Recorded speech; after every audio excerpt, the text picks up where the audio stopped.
listen my speech. In Islam, human rights are only granted by Allah, not by king or legislative assemblies. Therefore, they can never taken away or changed, even temporarily for any reason.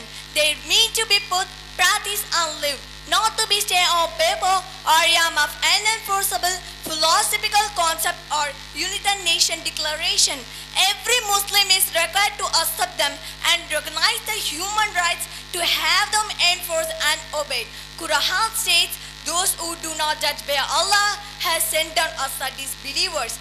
What are the human rights in Islam? First, security in life and property. The Prophet ﷺ, during his final pilgrimage, he said, your lives and property are forbidden to another till you meet your Allah on the day of resurrection. He also said, one who kill a man under covenant, example, non-Muslim citizen of a Muslim land, will not even smell the fragrance of paradise. Second, freedom of expression. Islam allows complete freedom to thought and expression, that it does not involve spreading that is harmful to individual and society of law. The uses of abusive and offensive language of criticism is not allowed. Efforts of state.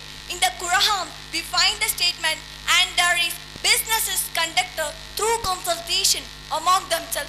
This procedure is known as surah, as usually it was translated as consultation. In practice, it means the executive head of the government and member of assembly should be elected by free and independent of a people.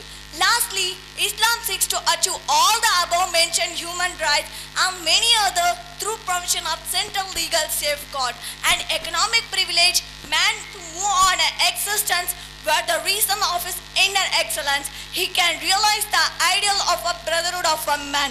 Last, I want to say one Quran verse, that is يَعْلَمُوا مَا بَيْنَ أَيْدِهِمْ وَمَا أَلْفَهُمْ وَلَا يُحِيطُونَ بِشَيْءٍ مِّنْ عِلْمِهِ إِلَّا بِمَا شَاءَ. Allah knows what is presently before them and what will be after them, and they encompass that is not to think of his knowledge for what he will do. Thank you for giving this a wonderful opportunity.